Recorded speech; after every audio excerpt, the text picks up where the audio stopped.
So guys, लेकर आ गया हूँ एक और एनिमे जिसका नाम है एंगेज्ड टू द अनआइडेंटिफाइड। तो जितना इसका नाम अलग लग रहा है ना, उतना ही अलग ही एनिमे भी है। इसमें एपिसोड्स है टोटल 12 और रिलीज हुआ ये एनिमे 2014 में। जॉनरा है इसका रोमांस कॉमेडी। तो अगर इस एनिमे के बारे में और भी जानना है तो वीडियो को स्टार्टिंग से लेकर एंड तक पूरी देखना। एक्सप्लेन करने जा रहा हूँ इसका एपिसोड नंबर 1।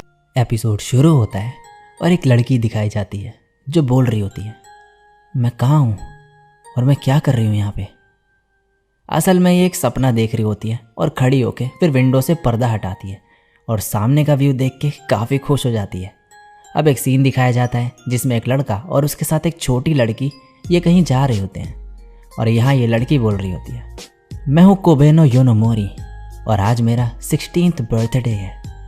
वेल 16 साल का होना कुछ स्पेशल नहीं है, लेकिन 16 नंबर एक स्पेशल फीलिंग देता है। और दूसरी तरफ वही लड़का और लड़की अभी भी कहीं पे जा रहे होते हैं। ये बोल रही होती है, फर्स्ट इंप्रेशन ही सब कुछ होता है, तो उनके होश उड़ा देना। अब कोबेनी बोल रही होती है, 16 साल की उम्र वो उम्र है जब लड़की शादी कर सकती है, तो मुझे ऐसा लग रहा है जैसे मैं बड़ी हो गई हूँ। तभी इसकी बड़ी बहनी से पकड़ के ले जाती है और केक काटने को बोलती है। ये बोलती है, सुबह सुबह ये क्यों कर रहे हैं। अब ये बैठे हुए होते हैं। इसकी बहन का नाम है बेनियो योनोमोरी और ये बोल रही होती है, अब तो तुम 16 साल की हो गई कोबेनी। कोबेनी कहती है, थैंक यू सिस, मैं पूरी कोशिश करूँगी तुम्हारी तरह एक अच्छी लड़की बनने का। ये सुन के बेनियो खून की उल्टी करने लगती है और बोलती है, मैं तो बहुत खुश हूँ कि तुम एक अच्छी लड़की बन चुकी हो। तभी पीछे से इनकी मॉम आ जाती है और बोलती है, ये सब क्या चल रहा है। इनका नाम है अकाने योनोमोरी। ये कोबेनी को बर्थडे विश करती है और बोलती है, मुझे तुमसे कुछ बात करनी है। आज से ग्रैंडपा के दोस्त के बच्चे हमारे साथ रहेंगे। कोबेनी कहती है, आज से। ये बोलती है, हाँ वो यहीं खड़ा है। बेनियो बोलती है, हे मैंने तो नोटिस ही नहीं करा। अब इनकी मॉम बोलती है, ये हाकुया मित्सुमिने, ये वो लड़का है जिसे तुम्हारे ग्रैंडपा ने तुम्हारी शादी के लिए चुना था। कोबेनी बोलती है, ये आप क्या कह रही हो। इसकी मॉम कहती है, क्या तुम्हें याद नहीं जब तुम छोटी थी तब तुम इससे मिली थी। कोबेनी कहती है, नहीं मुझे याद नहीं। और इसके अलावा इस उम्र में अरेंज्ड मैरिज क्यों सिस, क्या तुम्हें इसके बारे में पता था। इसकी बहन बोलती है, ये ग्रैंडपा ने डिसाइड करा था, हम कुछ नहीं कर सकते। और यहाँ मैं सोच रही थी कि मैं तुम्हें अच्छे से बड़ा करूँगी, हाई स्कूल से लेके कॉलेज फिर नौकरी, तुम्हारे 60th बर्थडे 88th बर्थडे और 98th बर्थडे तक। इसकी मॉम बोलती है, कोई जल्दी नहीं है, तुम टाइम ले लो और सोच लो इसके बारे में। क्या तुम्हारा कोई बॉयफ्रेंड है।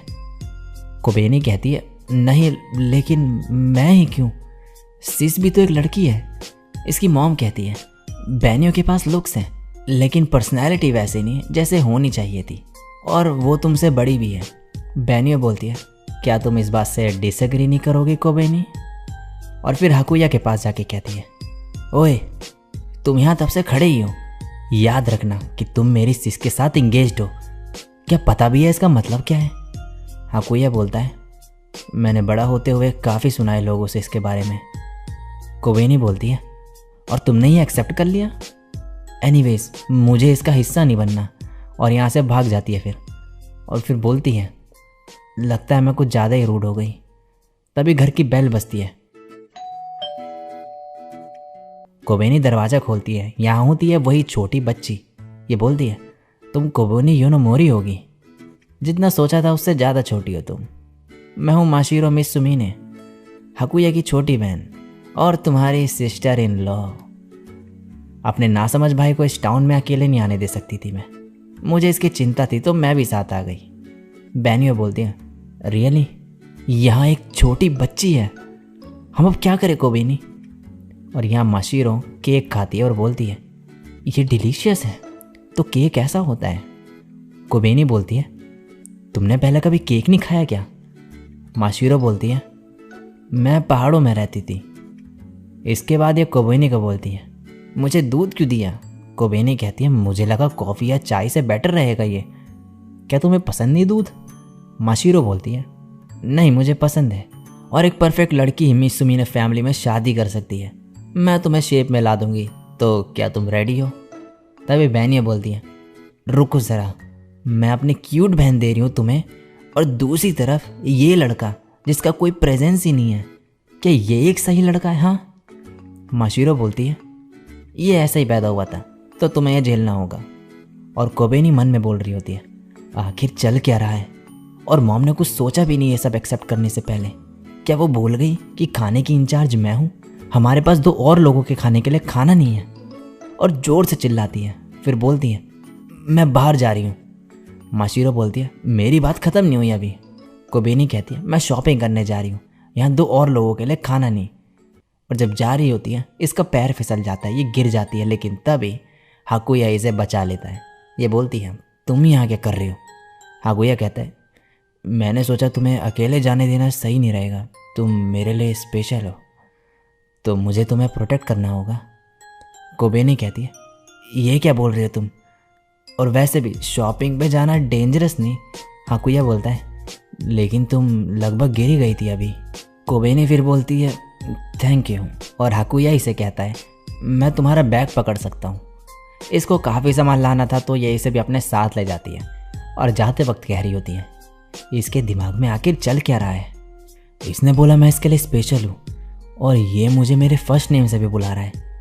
जाते हुए हाकुया अपना पैर दे मारता है फिर कोबेनी बोलती है तो हम एक दूसरे से मिल रखे हैं। हाकुया कहता है हम साथ खेला करते थे।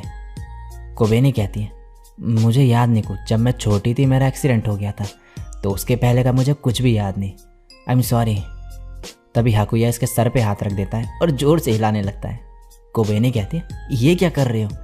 हाकुया बोलता है मेरा बस मन करा करने का। और कोबेनी इसके मुंह पे मुक्का मार देती है। दूसरी तरफ इनकी मॉम माशिरो को रूम दिखाती है रहने का और ये यहाँ पे धूल मिट्टी चकने लगती है, लेकिन ये विंडो बिल्कुल चमकदार होती है। पीछे बेनी आके बोलती है अनफॉर्चुनेटली ये रूम ऑलरेडी साफ है। मेरी छोटी सिस्टर इन लॉ प्लीज़ मेरी कोबेनी को तंग मत करना। माशिरो बोलती है मुझ पे ऐसी चीज़ों का इल्ज़ाम मत लगाओ। बेनियो बोलती है अगर तुम ऐसा करती रही तो मुझे तुम्हें तंग करना पड़ेगा।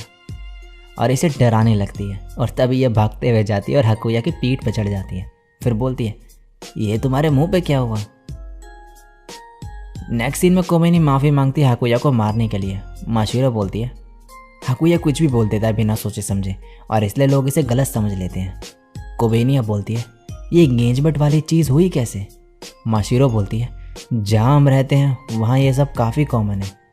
कोबेनी बोलती है लेकिन जहाँ मैं रहती हूँ वहाँ नहीं, क्या इसे कुछ नहीं कहना इसके बारे में? माशिरो बोलती है नहीं, हाकुया तो बस ये सोच के बड़ा हुआ कि तुमसे शादी करेगा। वैसे तुम क्या बना रही हो? ओह करी, मेरी फेवरेट। कोबेनी मन में बोलती है मैं बीफ स्ट्यू बनाने वाली थी लेकिन शायद करी बेटर आइडिया है। इसके बाद ये खाना खाते हैं लेकिन माशिरो के लिए थोड़ा ज़्यादा स्पाइसी हो जाता है। नेक्स्ट सीन में ये माशिरो के रूम में आती है। यहाँ पे ये बैठ के टीवी देख रही होती है क्योंकि पहले कभी देखा नहीं होता इसने। कोबेनी बोलते हैं इतने पास मत बैठो टीवी के। और फिर पूछती है क्या और कुछ भी है खाने में जो तुम्हें पसंद नहीं? माशिरो बोलती है तुम्हें मेरी चिंता करने की ज़रूरत नहीं, मैं इतनी चाइल्डिश नहीं कि खाने में भी नखरे दिखाऊं। मैं यैम, लेडी फिंगर और नेटो भी सह लूँगी। कोबेनी मन में कहती है तो इसे ये सब पसंद नहीं। और तुम्हारा क्या डूड? माशिरो बोलती है तुम्हारी हिम्मत कैसे हुई इसे डूड बोलने की, इसे सही से बुलाओ। कोबेनी बोलती है कैसे बुलाऊं फिर? माशिरो कहती है जैसे कि डियर, डार्लिंग या हनी। कोबेनी कहती है क्या बोला? हाकुया कहता है तुम मुझे मेरे नाम से बुला सकती हो। कोबेनी बोलती है तो हाकुया क्या कुछ है जो तुम्हें पसंद नहीं खाने में? हाकुया कहता है जो तुम बनाओगी मैं खा लूँगा। कोबेनी बोलती है ठीक है लेकिन अगर कोई प्रेफरेंसेस हो तुम्हारी तो बता देना। और बाहर जाके फिर सोचने लगती है जो भी हाकुया ने इसके बारे में कहा। तभी माशिरो बाहर आके बोलती है मैं थोड़ी कम स्पाइसी करी प्रेफर करूँगी। कोबेनी बोलती है हाँ मैं समझ गई।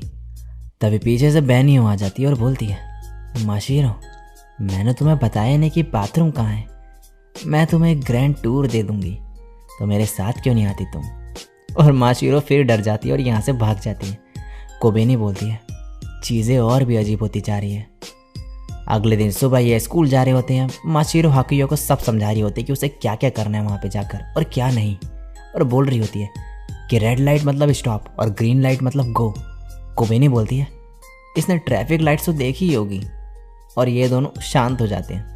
कोबेनी बोलती है वेट सीरियसली? माशिरो बोलती है एक थी पड़ोसी गांव में। कोबेनी कहती है तुम रहते कितने दूर थे पहाड़ों में? और अब माशिरो स्कूल के लिए निकल जाती है और कोबेनी यहाँ हाकुया के साथ जा रही होती है। पीछे से इसकी दोस्त आके गुड मॉर्निंग विश करती है इसे और पूछती है ये कौन है? हाकुया बोल देता है कि मैं इसका फियांसे हूँ और 16 साल का हूँ। यह बोलती है मैं हूँ मायूरा मोमोची, कोबेनी की फ्रेंड। कोबेनी गुस्से में होती है कि इसने बता दिया इसके बारे में, और फिर ये अपने दोस्त को भी बता देती है कि इसके ग्रैंडफादर ने ये अरेंज मैरिज फिक्स कर दी है। यह हाकुया से स्कूल में किसी को भी ये ना बताने को कहती है, वरना सब इन पे हंसते हैं। अब स्कूल में हाकुया इन्हीं की क्लास में आ जाता है और टीचर इसे इंट्रोड्यूस करवाती है पूरी क्लास से और बोलती है एक और स्टूडेंट ने ज्वाइन करा है, और ये होती है माशिरो। इसे देख के कोबेनी शॉक्ड हो जाती है। मायूरा बोलती है तो तुम दोनों भाई बहन हो, लेकिन तुम्हें देख के लगता नहीं। तभी कोबेनी माशिरो को पकड़ के बाहर ले जाती है और बोलती है तुम कैसे आ गई मेरी क्लास में? तुम्हें तो ग्रेड स्कूल में होना चाहिए ना। ये बोलती है तो मित्सुमी फैमिली के इन्फ्लुएंस को लाइटली नहीं लेना चाहिए। कोबेनी मन में बोलती है क्या मित्सुमी फैमिली इतनी पावरफुल है कि ऐसे ट्रांसफ़र भी करवा दे? और मुझे बिलीव नहीं हो रहा कि किसी को अजीब नहीं लग रहा कि इसकी उम्र की लड़की हमारी क्लास में आ गई। तभी बैनियो यहाँ पर आ जाती है और सभी इसके आगे पीछे भीड़ लगा देते हैं। ये बहुत पॉपुलर होती है यहाँ पे क्योंकि ये प्रिटी है, स्मार्ट है, एथलेटिक, स्टूडेंट काउंसिल की प्रेसिडेंट, और इसलिए सभी के बीच इतनी ज़्यादा पॉपुलर है ये। माशिरो को इस पर बिल्कुल भी बिलीव नहीं होता कि ये सब सच है। तभी बैनियो माशिरो के पास आ जाती है और बोलती है मैंने सुना तुम यहाँ ट्रांसफ़र हो गई, कोई प्रॉब्लम हो तो मेरे पास आ जाना। और माशिरो फिर डर के भाग जाती है। सब कोबेनी से पूछते हैं कि वो कौन थी। कोबेनी कहती है मेरी रिश्तेदार है।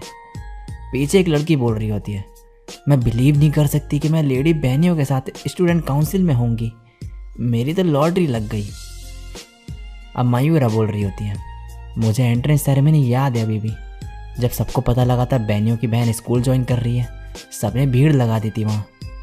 कोबेनी कहती है मुझे अब उससे कंपेयर होने की आदत हो गई है और मुझे अपनी बहन पे गर्व है, तो मैं खुश हूँ कि सब उसे पसंद करते हैं। और फिर ये माशिरो को ढूंढने लगती है, लेकिन इसे वो कहीं पे भी नहीं मिलती। तभी हाकुया आता है और इसके सर पे फिर हाथ रख देता है। ये फिर बोलती है माशिरो कहाँ पर है? और माशिरो इसकी पीठ पे होती है। ये बिल्कुल भी एक्सेप्ट नहीं कर रही होती कि बैनियो इनके ही स्कूल में है और उससे काफ़ी डरी हुई होती है। फिर हाकुया से कहती है इसकी हेल्प करने को, उसे अवॉइड करने में। और कोबेनी इन दोनों को देख के बोलती है कितने अजीब है ये दोनों। और इसी के साथ ये एपिसोड यहीं पे एंड हो जाता है। सो गाइस, अगर आप लोग यहाँ तक पहुँच चुके हो तो नीचे कमेंट करके ज़रूर बताना कि ये एपिसोड कैसा लगा। और अगर आगे देखना चाहते हो कि इनकी अरेंज मैरिज वाली चीज़ का क्या हुआ तो चैनल पे बने रहना और वीडियो देखते रहना। इस वीडियो पर लाइक मार दो, चैनल को सब्सक्राइब कर दो अगर पहली बार टपके हो इस चैनल पे और मेरे को पहली बार सुन रहे हो ऐसे ही ऑसम कंटेंट देखने के लिए। तो मिलूंगा किसी और दिन किसी और वीडियो के साथ, तब तक के लिए सायोनारा और